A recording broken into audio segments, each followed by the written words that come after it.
नमस्कार। ब्रेक के बाद आपका केकेडी न्यूज में एक बार फिर बहुत बहुत स्वागत है। रुक करेंगे इस वक्त की कुछ खास खबर की तरफ। जालौन में बदमाशों की गोली से शहीद हुए पुलिसकर्मी को सलामी देकर नम आंखों से विदाई दी गई। बीती रात पिकेट पर तैनात पुलिसकर्मी भेजिन सिंह की गोली बदमाशों ने मार दी और उसके बाद में उसकी हत्या हो गई, जिसके बाद ADG zone Kanpur Alok Singh, DIG Jhansi Joginder Singh, SP Jalaun Iraj Raja समेत पुलिसकर्मियों ने सलामी दी। हत्या के बाद बदमाश मौके से फरार हो गए थे, जिसके बाद 4 टीमों का गठन कर इलाके में तलाश की जा रही है।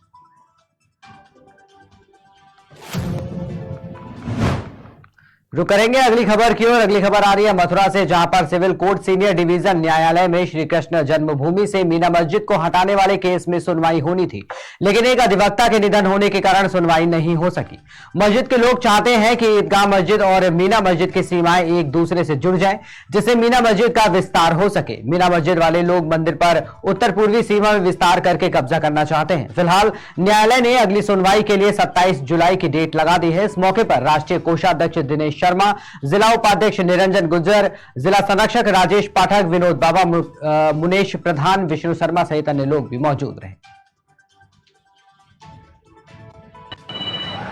आज मथुरा में सिविल कोर्ट सीनियर डिवीजन में श्री कृष्ण जन्मभूमि मंदिर से मीना मस्जिद को हटाने वाले केस में सुनवाई होनी थी। मुस्लिम पक्ष ने मंदिर की पूर्वी सीमा पर सन 1991 के बाद में ये मीना मस्जिद बनाई थी। मुगल शासक औरंगजेब ने उत्तरी सीमा पर ईदगाह मस्जिद बनाई और मुगल शासकों के वंशजों ने यह मीना मस्जिद बनाई। तो मीना मस्जिद को हटाने के लिए आज मुकदमा नंबर 603 में सुनवाई होनी थी, लेकिन एक अधिवक्ता के निधन होने के कारण आज न्यायालय में सुनवाई नहीं हो सकी।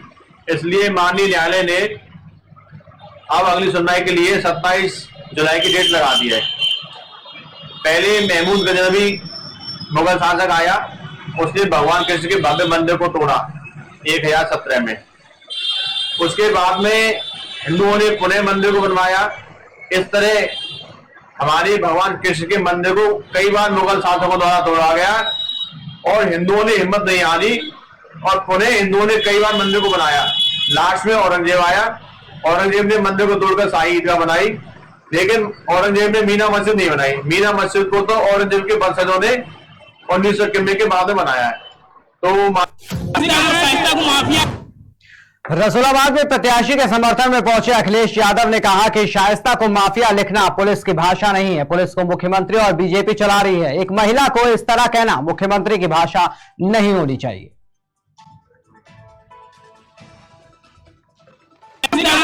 माफिया कह दिया पुलिस ने अपनी। देखिए, ये पुलिस को चला रहे हैं मुख्यमंत्री जी, पुलिस को चला रही है बीजेपी। ये पुलिस की भाषा नहीं है, ये बीजेपी की भाषा है। एक महिला को इस तरह कहना ये बीजेपी की भाषा है, मुख्यमंत्री की भाषा है और ये नफरत से चुनाव जीतना चाहते हैं, समाज को बांट के चुनाव लड़ रहे हैं। आप तो बजरंग दल को बैन करने की बात कही थी। अरे भाई, क्या बातें कर रहे हो? बजरंग बली को कौन बैन कर लेगा? कौन बैन कर लेगा? अगर योगी जी भी चाहेंगे तो नहीं बैन कर पाएंगे। माफिया कह दिया। अपना दल कैमरावादी की राष्ट्रीय अध्यक्ष कृष्णा पटेल द्वारा हसवारी राजा तालाब निवासी रामलाल पटेल को राष्ट्रीय कमेटी में राष्ट्रीय कार्यकारिणी सदस्य पद पर मनोनीत किए जाने पर बीरभानपुर राजा तालाब स्थित भागीरथी लान में जिला अध्यक्ष दिलीप सिंह पटेल के नेतृत्व में अपना दल कमेरावादी जिला इकाई वाराणसी द्वारा स्वागत समारोह का कार्यक्रम आयोजन किया गया, जिसके दौरान मनोनीत राष्ट्रीय कार्यकारिणी सदस्य रामलाल पटेल को किसान सभा के प्रदेश अध्यक्ष राजेश पटेल सहित पार्टी के पदाधिकारियों और कार्यकर्ताओं ने माला पहनाकर उनका भव्य स्वागत किया। नवनियुक्त राष्ट्रीय कार्यकारिणी सदस्य रामलाल पटेल ने कहा कि राष्ट्रीय अध्यक्ष द्वारा हमारे ऊपर जो जिम्मेदारियां सौंपी गई हैं उसे कर्तव्य निष्ठा के साथ निर्वहन करूंगा और अपना दल कमेरावादी की नीतियों को जन जन के बीच पहुंचाकर पार्टी को मजबूती प्रदान करूंगा और आगामी 2024 के चुनाव में पार्टी को भारी मतों से जीत दिलाकर डॉक्टर सोनीलाल पटेल जी के सपनों को साकार करूंगा।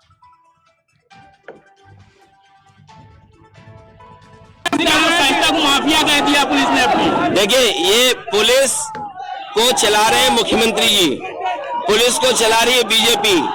ये पुलिस की भाषा नहीं है, ये बीजेपी की भाषा है। एक महिला को इस तरह कहना ये बीजेपी की भाषा है, मुख्यमंत्री की भाषा है। और फिरोजाबाद में एसओजी और सर्विलांस और थाना दक्षिण पुलिस की टीम संयुक्त कार्रवाई में पुलिस मुठभेड़ के दौरान 3 शातिर लुटेरों को गिरफ्तार किया गया। लुटेरों के कब्जे से लूटा हुआ माल और अवैध असला बरामद किया गया। बता दें 3 अप्रैल की रात्रि थाना दक्षिण क्षेत्रागत एक चूड़ी व्यवसायी के घर में लूट की घटना, जिसमें सुशील कांत गुप्ता के घर का ताला तोड़कर अज्ञात बदमाशों द्वारा उनके घर से 12,50,000 रुपए और एक सोने की अंगूठी की लूट की गई थी। घटना के शेर से अनावरण हेतु एसएसपी फिरोजाबाद द्वारा पुलिस टीमों का गठन किया गया। 10 मई को पुलिस मुठभेड़ के दौरान 3 शातिर लुटेरों चंद्रवार गेट से 250 मीटर रेलवे स्टेशन की तरफ से गिरफ्तार किया गया। लुटेरे के कब्जे से पुलिस टीम द्वारा लूटा हुआ माल और अवैध असला कारतूस भी बरामद किए गए हैं।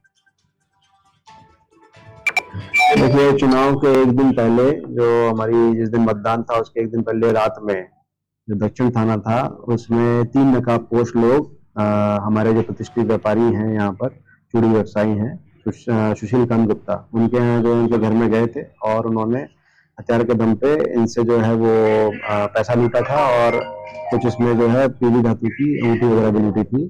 तो इसमें जो पैसा गया था 12,30,000 जो पैसा गया था उसमें से 9.5 लाख रुपए रिकवर हो चुके हैं।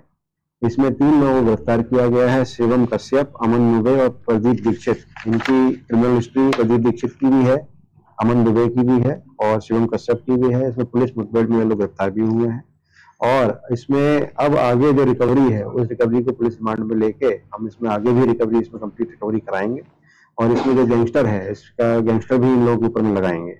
इसमें खास बात यह है कि जो हम लोग हमेशा एम्फसाइज करते हैं कि जब भी किसी को आप अपने यहाँ नौकर रखते हैं या कर्मचारी रखते हैं तो उनका पुलिस वेरिफिकेशन जरूर कराइए।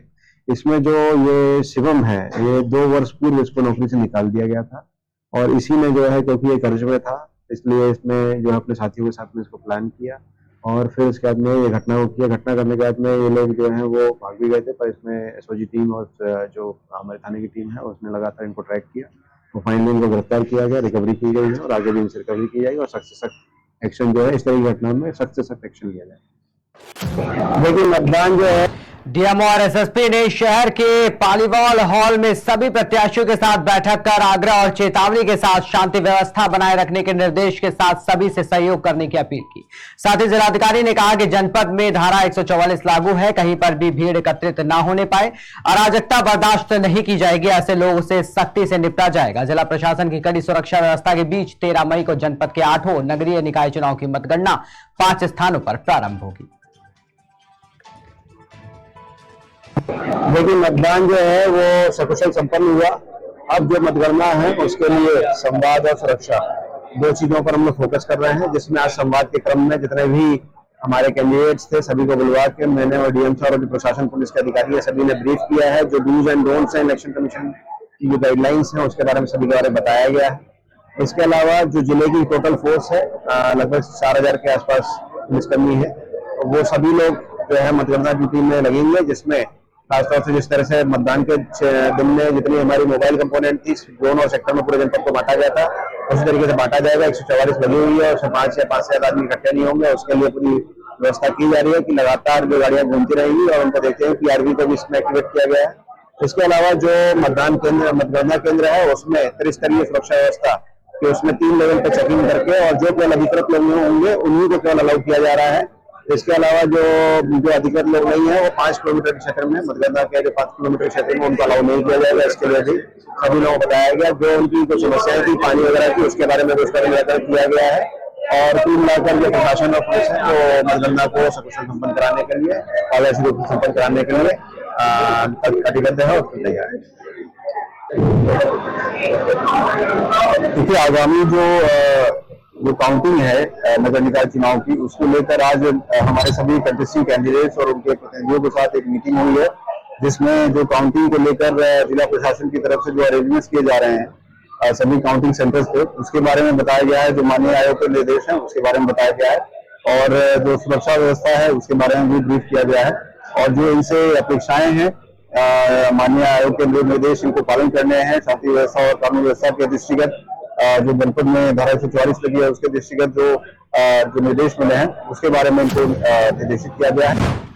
मामला जनपद जालौन के सिरसा कलार थाना क्षेत्र के ग्राम कोड़ा कुर्राही सामने आया है, जहां पर दोपहर में गांव के बाहर झाड़ियों में अज्ञात कारणों से आग लग गई। चूंकि दोपहर के समय हवा काफी तेज चल रही थी और उसका रुख गांव की ओर होने से आग गांव की ओर तेजी से बढ़ रही थी। अचानक से किसी ग्रामीण की निगाह पड़ी तो वो चिल्लाकर गांव की ओर भागा और ग्रामीणों को सूचना दी।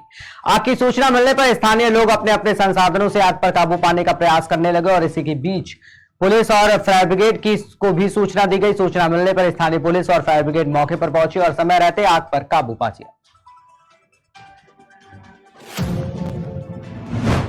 झरिया से खबर सामने आ रही, जहां पर 50 नाला सैल के डीजल पंप के समीप झाड़ियों में आग लग गई, जिसके बाद सूचना पाकर पाथरडिया प्रभारी अभय कुमार ने तत्काल सेल का पानी टैंकर और सिंदरी से अग्निशामक विभाग की गाड़ियां घटनास्थल पर पहुंचकर आग बुझाने का काम शुरू कर दिया। लगभग 1 घंटे के बाद और उसके अंदर ही आग पर काबू पा लिया गया। बता दें कि 50 नाला सेल के डीजल पंप के बगल में झाड़ियों का अंबार लगा हुआ है, जिसे प्रबंधन के द्वारा साफ सफाई न करने के कारण आए दिन ऐसी घटनाएं यहां होती रहती है। आग लगभग 3 फीट की दूरी तक पहुंच चुकी थी, लेकिन पाथरडीह पुलिस और सेल की पानी टैंकर तत्काल आग बुझाने का काम किया। तब तक अग्निशामक की गाड़ी ने पहुंचकर आग पर भी पूरी तरीके से काबू पा लिया, लेकिन इस घटना की सूचना सेल प्रबंधन को मिलने के बाद भी उच्च पदाधिकारी घटनास्थल पर नहीं पहुंचे। कारण के बारे में बताया नहीं गया है, लेकिन जैसा कि सूचना प्राप्त हुई थी कि भाई एक पेट्रोल पंप है कुलेरी परिसर के अंदर, उसके बगल में झाड़ियों में आग लगी। सेल कुलेरी परिसर के अंदर? हाँ, वहाँ सेल कुलेरी परिसर के अंदर में यहाँ के जो कोई महतो जी हैं, सेफ्टी इंचार्ज, उन्हीं के द्वारा सूचना मिला था। वही गाड़ी लेकर आए हैं तो आग लगभग बहुत कम हो चुकी थी। अच्छा अच्छा। बाकी जहाँ जहाँ हल्का फुल्का झाड़ियों में, किस झाड़ियों में आग लगी जी, छोटी छोटी झाड़ियों में बगल में लगी हुई। आग पर कितने देर में काबू पा लिया गया? हमारे आने से पहले यहाँ का जो प्रबंधन की कुछ गाड़ियाँ थी उसके द्वारा काम हुआ था, लेकिन मेरे आने के बाद वही 20 से 25 मिनट लगा, सारा तो ठंडा हो चुका है। क्या नाम हुआ आपका? मेरा नाम मोहम्मद फरीद है। क्या है? मैं यहाँ अग्निशमन प्रभारी हूँ, असिस्टेंट सिंदरी में। विकास कुमार सिंह, जनता। झरिया सेल के जीतपुर कोयलरी के असंगठित मजदूर अपने 7 सूत्री मांगों को लेकर जनता मजदूर संघ बच्चा गुट के बैनर तले बीते 8 मई से धरने पर बैठे हुए थे, लेकिन सेल प्रबंधन के मनमानी रवैया और किसी भी प्रकार के सकारात्मक पहल न होने के कारण सभी मजदूर नाराज होकर आमरण भूख हड़ताल पर बैठ गए। वहीं मजदूरों का नेतृत्व कर रहे जनता मजदूर संघ बच्चा गुट के शाखा सचिव विकास सिंह ने बताया कि मुख्य मांगों में सबसे पहले बंद कोयलरी को पुनः चालू किया जाए, जीतपुर एकेडमी स्कूल में ठेका मजदूर के बच्चों को आधी फीस ली जाए और उसके बाद में सेल के खाली कट्टार ठेका मजदूरों को रहने के लिए भी जगह दी जाए। रिटायर असंगठित मजदूर का पेंशन और पीएफ ऑनलाइन समेत अन्य मांगों को लेकर यह आंदोलन किया जा रहा है। बता दें, इस आंदोलन को संयुक्त मोर्चा का भी समर्थन मिल चुका है।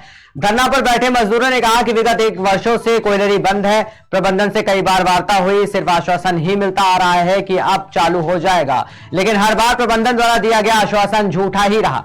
इसलिए इस बार जब तक हमारी सभी मांगों को प्रबंधन नहीं मानती है तब तक हमारा भूख हड़ताल जारी रहेगा। अगर हमारी मांगों पर जल्द ही पहल नहीं की गई तो और भी यह आंदोलन उग्र हो सकता है। इसके लिए वो विवश हो जाएंगे और पूरी तरीके से कोयलरी का चक्का जाम कर दिया जाएगा।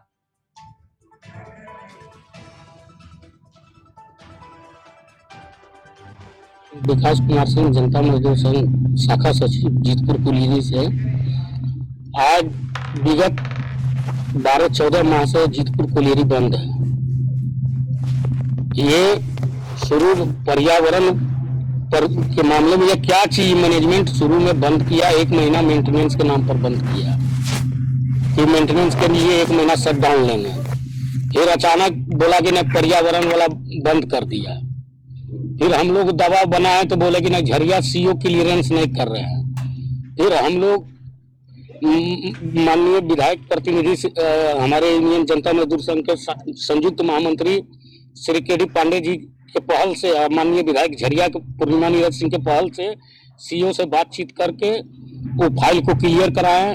रांची गया, रांची अब यहाँ के जो जीएम है तानाशाह बोलिए, हिटलर बोलिए, जो भी बोलिए, हम जानते हैं कि ज्यादा बोलेंगे तो सस्पेंड भी करेंगे, केस भी कर सकते हैं मेरे ऊपर। इनका अड़ियल रवैया के कारण ये क्लियर नहीं बता रहे हैं कि मामला कहाँ फंसा हुआ है। हम लोग जीतपुर संयुक्त मोर्चा की टीम गए थे माननीय विधायक झरिया से 1-1.5 महीना हो गया। 1.5 महीना पहले रघुकुल कि मैडम गुहार लगाने के लिए कि जीतपुर को बचा लिया जाए, तो वो बोली कि आपका मामला, मैं जीएम से बात की, हनुमान प्रसाद शर्मा जीतपुर जीएम से, वो बात की कि आखिर आपका कहाँ फंसा हुआ है पेपर।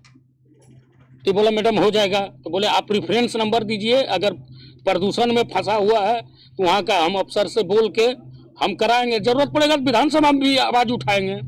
मगर ये भ्रष्ट मैनेजमेंट, ना आज तक उनको रेफरेंस नंबर दिया, ना कुछ अता पता दिया, इसका मंशा ठीक नहीं लग रहा है। प्रबंधन कुछ स्पष्ट नीति नहीं अपना रही है, कुछ बता नहीं रहे हैं कि हाँ कोलियरी कब चालू होगा, और इसके विषय में हम लोग कई बार वार्ता भी कर चुके हैं। ये आश्वासन ही सिर्फ देते आ रहे हैं कि हाँ इस अगले महीना चालू हो जाएगा, क्लियर हो गया है, सब पेपर फ्री हो गया है, लेकिन स्पष्ट नहीं बता रहे हैं। अब पता नहीं इन लोगों का क्या ये है कि हाँ कोलियरी को इसी तरह बंद करके ही रखा जाए। इतने ठेकेदारी मजदूर जो है आज इतने सालों भर से बंद है, भूखमरी के ये पर है, कारागार पर है, लेकिन ये स्पष्ट ये नहीं होना चाहिए। इन लोगों को जानकारी देना चाहिए, क्योंकि सरकारी लोग तो अपना ड्यूटी कर ही रहे हैं, लेकिन ये ठेकेदारी वर्कर कहाँ है, इनके बच्चे बाल बच्चे भूखे मर रहे हैं। तो जनता मजदूर जो है संघ जो है इस विषय पर बहुत बारी पहल किए हैं, और आज भी जनता मजदूर संघ अपने बैनर तले और भी संगठनों को एक साथ एकजुट किया है, और इस पर जो है हम लोग जो है इस बार जो है आर पार की लड़ाई लड़ेंगे, और कोलियरी को चालू कराने में हम लोग एकदम अपना भूमिका निभाएंगे कि हाँ कोलियरी चालू हो। क्योंकि अब जो है प्रबंधन जो सोचेगा कि हाँ चलो भूख हड़ताल समाप्त कर दें और ये जैसे था वैसे ही चालू रहेगा, बंद ये है और हम लोग का जैसे ड्यूटी चल रहा है वैसे चलता ही रहेगा, ये नहीं होगा। अब जो है जनता मजदूर संघ जाग उठी है, और हमारे केंद्रीय जो नेतृत्व है उन लोगों का भी कहना है कि कोलियरी को चालू करा के ही हम लोग छोड़ेंगे, और जो 7 सूत्री मांगे हैं वो मांगों पर भी हम लोग खड़े हैं, और जो भी एकदम जेन्युइन है वो इन लोग का जो पीएफ है ये सब का पैसा जो कटता है उसका ऑनलाइन ये मांग रहे हैं। उसके बाद इन लोग का मेडिकल जो है बच्चों को भी परिवार को भी दिया जाए, इसके लिए है। और जो ये एकेडमी स्कूल क्या है चल रहा है, सेल इसको चला रहे हैं, तो इनके बच्चों को भी उसमें आधी फी पर पढ़ाई लिखाई करवाया जा सके, इसके लिए भी लोग मांग रहे हैं। अगर भूख हड़ताल की मांग पर भी अगर प्रबंधन नहीं झुकती है तो आगे आप लोग क्या कुछ आगे की रणनीति जो है हम लोग का बहुत ही कड़ा रुख अपनाएंगे हम लोग, क्योंकि कोलियरी को चालू कराना ही हमारा मकसद है, और इससे जनता मजदूर संघ पीछे नहीं हटेंगे। हमारा केंद्रीय नेतृत्व भी इस पर आगे है और वो पहल करते ही हैं, और इस बार भी उन लोगों का ये है कि कोलियरी को हर हाल में चालू कराना है। क्या शुभ नाम क्या हो गया आपका? हमारा नाम आशीष सरकार, जनता मजदूर संघ के अध्यक्ष हैं जिसको शाखा के, जिसके कारण कोलियरी बंद हो जाने से साल भर से कागार में है, जिस और ठेकेदारी मजदूरों के बहुत सी समस्या उत्पन्न हो गई है। जैसे सही से लिखाई पढ़ाई नहीं कर सकती है, सही से भोजन नहीं कर पाती है, जिसके चलते दूसरा मांग हम लोग का है एकेडमी स्कूल में जो बच्चों को पढ़ाई का फीस को आधा करने के लिए आधा माफ करे, ताकि हम लोग की बच्चा ठेकेदार एकेडमी स्कूल में पढ़ाई करे। दूसरा मांग है ठेका मजदूरों को पीएफ कट रहा है, लेकिन पीएफ का अभी तक अप टू डेट नहीं हुआ, ना ऑनलाइन हुआ। और तीसरा मांग है जो ठेकेदारी मजदूर 60 वर्ष के हो गए उसको बैठा दिया जा रहा है, लेकिन उसका पेंशन अभी तक लागू नहीं किया गया है। चौथा मांग है पूरा ठेकेदारी मजदूरों का फुल मेडिकल सुविधा। पांचवा मांग है कि हम लोग को जीतपुर कोलियरी में उत्पादन करते हैं, लेकिन उसका अभी तक कोई डिग्नेशन नहीं दिया गया है। छठा मांग है जीतपुर कोलियरी में बहुत से सरकारी रिटायरमेंट हो गए, बहुत कम है, लेकिन ठेकेदारी मजदूरों को अभी तक क्वार्टर का सुविधा नहीं मिल रही है। इसलिए ठेका मजदूरों को भी क्वार्टर का सुविधा दिया जाए, और साथ साथ जो बढ़ोतरी पैसा का 4 साल का एरियल अभी तक भुगतान नहीं हुआ। हमारा नाम जनता मजदूर संघ संगठित मजदूर मोर्चा के सचिव टोकनाथ तिवारी हुआ। विकास कुमार सिंह।